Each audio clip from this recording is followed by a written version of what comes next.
Aging is often treated like a problem we need to solve, something to hide, deny, or resist. But what if aging is actually a privilege, a deeper chapter filled with clarity, calm, and confidence? In your 60s, 70s, and beyond, you aren't declining. You're refining. You've lived, learned, and loved through more than many could imagine. These years are not the end of the road. They're a different kind of beginning. And the truth is, how you experience them depends not on your circumstances, but on your mindset. Let's start with this powerful shift. Aging is not a loss. It's a transition. Just like childhood, adulthood, and parenthood, this season brings its own growth, gifts, and lessons. The key lies in embracing it with intention. Staying positive isn't about pretending everything is perfect. It's about learning how to face life with grace, optimism, and resilience. So how do we do that? We begin by rewiring how we think. One of the most transformative mindset shifts is understanding that your thoughts shape your world. As we get older, we often hear narratives that tell us to shrink our expectations, to accept decline, to slow down. But this thinking can be dangerous. It limits what's possible. When you believe you're too old to grow, to create, to begin again, you stop trying. And when you stop trying, you stop living. Instead, choose to believe this: you are still becoming. Whether you're 62 or 82, you are still evolving emotionally, spiritually, and even mentally. Neuroscience has shown that the brain remains plastic throughout life. You can form new habits, heal old wounds, and find fresh joy. The question isn't, what age are you? The question is, what are you ready to do next? Let's talk about purpose. Because it's one of the most important pieces of a positive aging experience. In earlier decades, your purpose might have been tied to your career, raising a family, or achieving certain milestones. But now, you get to redefine purpose on your own terms. You can choose passion over pressure, curiosity over comparison. Consider people like Anna Mary Robertson Moses, better known as Grandma Moses, who began painting seriously in her 70s and became a celebrated artist in her 80s. Or Leo Plass, who earned his college degree at 99. Their stories aren't exceptions, they're examples. They show us what's possible when you stop asking, "How old am I?" and start asking, "What lights me up?" Once you reclaim your purpose, it's time to protect your peace. And one of the best ways to do that is by building a daily gratitude habit. This isn't fluff. Research shows that people who practice gratitude consistently experience lower levels of depression and anxiety, better sleep, and even stronger immune systems. Start simple. Every morning or night, write down 3 things you're grateful for. Not just the obvious ones, but the small, often overlooked gifts. A cozy blanket, a call from a friend, the smell of coffee, the feeling of sunlight on your face. Over time, your brain starts to search for the good, even in tough times. And that shift changes everything. Now let's address something many people face in later life: loneliness. As our children grow and careers wind down, our social circles can shrink. But connection is not just a luxury. It's a lifeline. Emotional health thrives on meaningful relationships. Make an effort to stay connected. Rekindle old friendships. Reach out to neighbors. Join community centers, or even try online platforms for seniors. It's not about the number of friends. It's about the quality of the relationships. A deep, authentic conversation can nourish your soul more than a room full of casual acquaintances.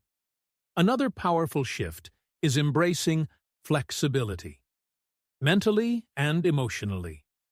Life will bring changes, health challenges, the loss of loved ones, shifting family dynamics.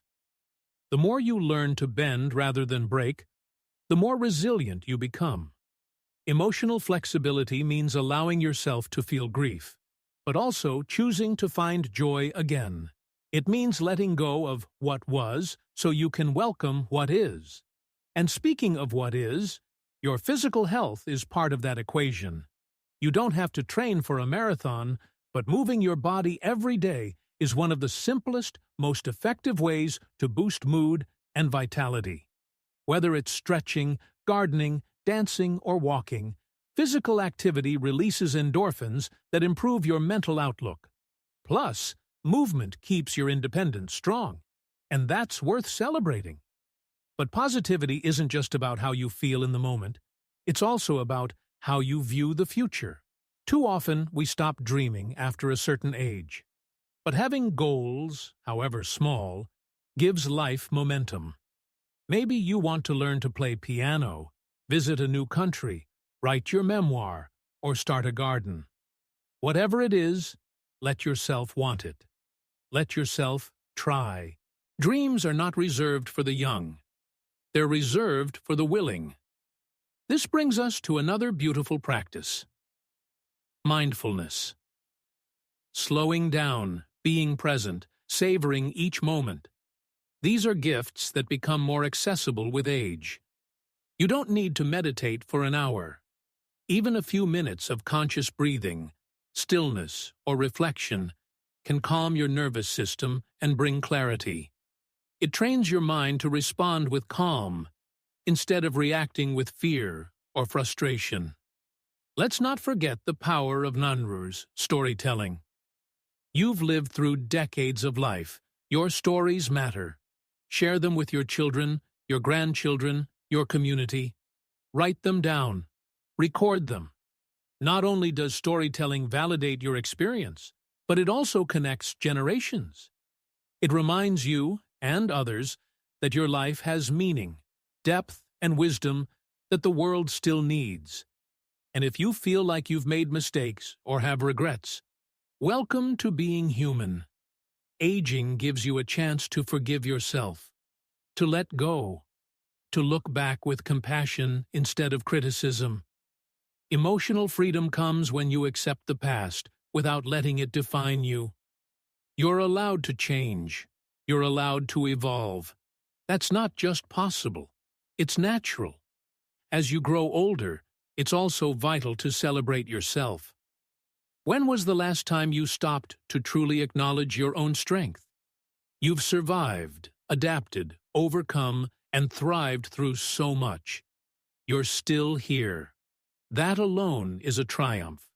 So treat yourself with the same kindness, patience, and encouragement you would offer a dear friend. Resilience isn't just a skill, it's a practice. And as you move through your 60s, 70s, and beyond, it becomes one of your most vital emotional tools.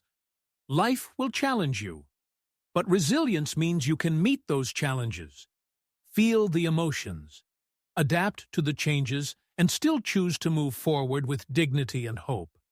So how do we build that kind of strength in everyday life?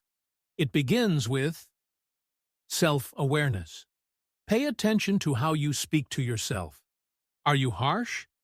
Are you constantly criticizing your body, your choices, your pace? The way you speak to yourself becomes the background music of your life, and it matters. Start shifting your inner dialogue. Speak gently, with understanding. When you make a mistake, don't say, "I'm so stupid." Say, "That didn't go how I wanted, but I'm still learning." Instead of, "I'm too old for this," try, "I've never done this before, but I'm curious." One of the most powerful things you can do is be your own ally. Now let's talk about something deeply personal. Grief and letting go. As we age, we inevitably experience loss of people we love, roles we once had, or even the image of ourselves we held for years. Grief doesn't have a timeline, but it does have a rhythm. It asks you to pause, to feel, to remember, but it also asks you, gently, to keep living. You're allowed to carry both loss and laughter, both longing and light. Letting go doesn't mean forgetting. It means creating space, so that joy can live alongside sorrow, so that new experiences can find their way in. In this stage of life, emotional housekeeping becomes more important than ever. This is the time to declutter, not just your home, but your heart. What are you still holding on to that no longer serves you? Old resentment? Unspoken guilt? Fear of judgment? Let it go. Forgiveness doesn't mean you approve of the past. It means you're ready to free yourself from it. And that freedom, emotional, spiritual, psychological, is the most empowering gift you can give yourself. As you do this inner work, you may find that simplicity becomes sacred. The older we get, the more we start to value the little things. A slow cup of tea, a bird on the window, a long conversation. This slowing down isn't laziness. It's wisdom. It's the realization that rushing doesn't equal living, that multitasking doesn't mean fulfillment. Give yourself permission to savor, to say no, to rest. And while you do, stay curious. Curiosity is the antidote to boredom, to bitterness, to stagnation. Try new things, not because you need to be productive, but because life still has surprises. Take a painting class. Learn Tai Chi. Read a novel from a genre you usually ignore. Watch a documentary that challenges your thinking. You'll be amazed how fresh energy flows when your mind is open. Another overlooked area of emotional wellness in later life is self-expression. Too many people stop expressing themselves because they think their voice no longer matters. But the truth is, it matters more than ever. Whether through writing, art, speaking, music, or movement, find your channel. Express what you've carried for years. Express what you're still discovering now. You are not invisible. You are not irrelevant. Your presence, your perspective, your energy, it matters. Now let's look at giving and legacy. Positivity isn't just about what we receive, but what we offer. Giving, whether time, wisdom, presence, or kindness, connects you to something greater than yourself. But legacy is not about big monuments or fame.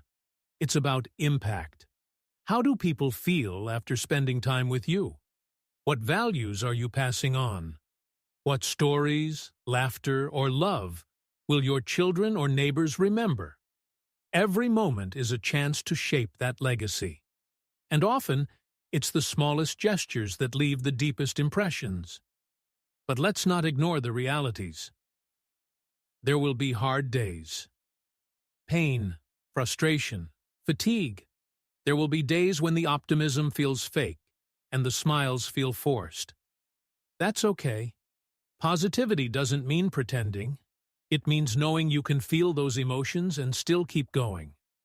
On those days, lean into kisi, rituals. Morning walks, journaling, music, calling a friend, watching something that makes you laugh. These daily habits act as emotional anchors. They bring you back to yourself. And if you struggle with mental health, reach out. Therapy is not just for the young or the traumatized. It's for anyone who wants to understand themselves better, to heal, to grow. Mental health is health. Period. Let's also talk about laughter. Don't underestimate it. Laughter is medicine, real biological medicine. It reduces stress hormones, increases immune cells, and triggers the release of endorphins. Find things that make you laugh regularly. Old movies, family memories, silly pet videos. Laughter connects you to joy. And joy, even for 5 seconds, can shift your entire day. And when it comes to connection, make space for FT, intergenerational relationships. If you're a grandparent, an elder, a mentor, you have something priceless to offer. Your stories, your lessons, your presence, it matters profoundly. But these relationships go both ways. Young people can also teach you, energize you, challenge your views, and keep you rooted in the present. Don't isolate by generation. Expand by connection. Finally, let's end on a truth that many ignore, but few regret once embraced. You don't have to earn your rest, your joy, or your existence. You've already done enough. You already are enough. Now is the time to live with presence, to look at each day not as something slipping away, but something arriving. Every sunrise is not a countdown, it's a gift. And how you meet it, with gratitude, curiosity, calm, or courage, is entirely up to you. Let your life now be filled with softness and strength.